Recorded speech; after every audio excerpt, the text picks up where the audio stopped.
Hey everybody, what's up? I'm DJ Sixsmith. You watch The Sit Down. Jane Rosenthal here with us. We Are One, the Global Film Festival, coming up tomorrow. How are you, Jane? Hey, I'm good. Nice to be with you.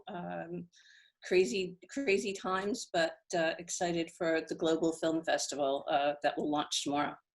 Yeah, I'm really pumped for this, and I think there's a ton of great films for people to see. And obviously, people in New York love the Tribeca Film Festival. It's personal to you, but how did this all come together in terms of everybody pulling in here? Well, we had to postpone the Tribeca Film Festival. That was March 12th, right when the order, stay-at-home order came about. And I kept trying to figure out a way that we could bring people together again. Tribeca Film Festival started in 2002 as a way to bring people back downtown after 9/11. And so this was, how do you bring the world together? We're all going through the same thing, no matter where in the world we are, all suffering different kinds of loss, all feeling that sense of frustration and boredom. So it was, how do you bring all these film festivals together? And Bob De Niro and I started reaching out to Cannes, Venice, Berlin, Toronto, Mumbai, London, and Tokyo. They all said yes. We talked to YouTube about it, and 5 weeks later, 100 hours of content and programming from all these extraordinary festivals. It's really incredible you guys pulled that off. What would you say were some of the toughest challenges in bringing it all together? That there are only 24 hours in a day. That's really the toughest challenge. I think anytime you try something new, there are challenges, but we're in this insane time. We're in this pandemic. We Are One is also a fundraiser for the World Health Organizations and also other organizations at the individual festivals wanted to support. So, it's just a crazy time. So nothing feels hard or not for a festival. Let's find a vaccine. That would be great. That would be awesome. Yeah.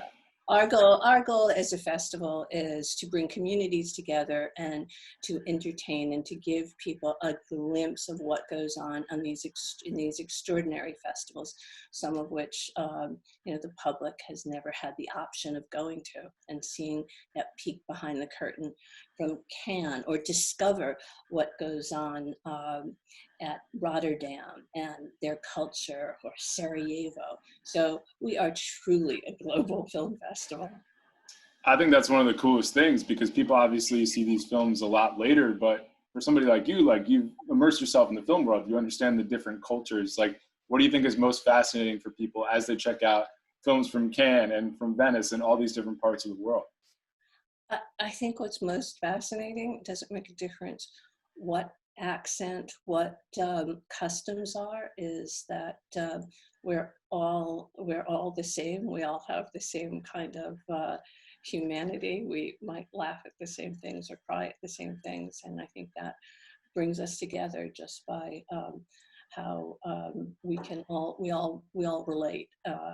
That's the unifying principle of film, and takes you on new adventures and lets you, brings out different emotions. So,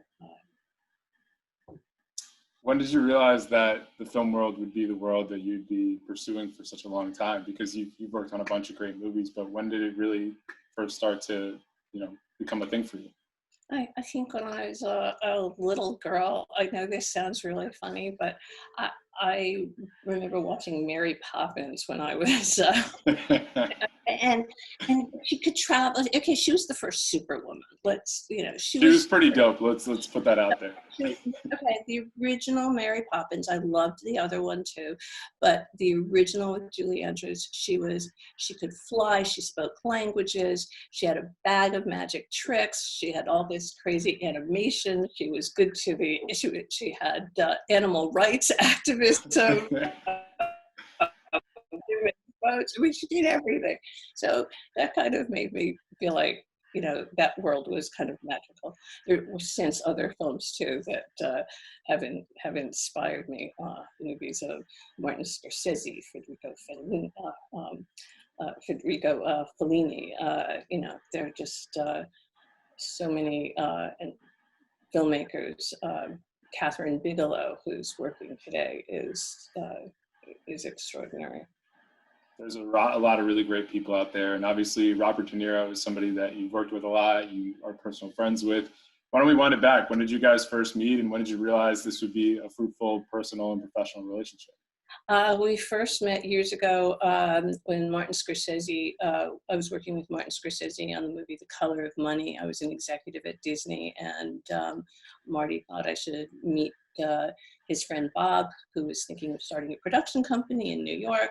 And we talked on and off for about a year, and finally moved to New York. And of course, I told people I was living in Tribeca. They thought I thought you moved to New York. Explaining where Tribeca was, they thought you moved to New Jersey. No, it was anyway. That was a long time ago. It was actually almost 30 years ago. So yeah. I think another interesting part is like you've seen De Niro in these different phases. So it's like A Bronx Tale in the 90s, and you had Meet the Parents, Meet the Fockers, obviously The Irishman most recently. What's it been like seeing him just throughout the decades doing his thing at still the highest level? You know, he's an extraordinary artist. So anything he does, he likes to do at the highest level. You know, he's a perfectionist, but he also likes to have fun, and you know, he likes to laugh, and you know, he's passionate. So what's great about working with anyone is their passion for a project, and that's what you really want. I feel like we saw a whole different comedic side of him with Meet the Parents, Meet the Fockers. For you personally, like, what do you remember the most about those movies? Because they're awesome and they still hold up all these years later. I love those movies. It was interesting when Universal Pictures first brought that project to us. That they said, "Okay, you're going home to meet, you know, your fiance's family," and Robert De Niro opens the door. So you had all that baggage of Bob's previous films that, you know, you immediately laughed. And working with Jay Roach and Ben Stiller and John Hamburg and Blythe Danner, it was just a great experience. And, you know, we did 3 of those movies, and feel like we all grew up together. And Barbara Streisand and Dustin Hoffman. I mean, it was a lot of fun. They still feel relevant right now, right? Especially Meet the Parents. By the time, you know, Ben's character climbs on the roof and has to get out of that house. It's like I kind of relate to that now, don't you? You're just desperate to get outside anywhere you can. Desperate to get outside. Just like climb on the roof. Where else am I going to go? Jane, why don't we bring it full circle here with the film festival coming up? What are some films that you're excited to check out, and what should people really take away from this whole experience? Ricky Powell's film is really a terrific film.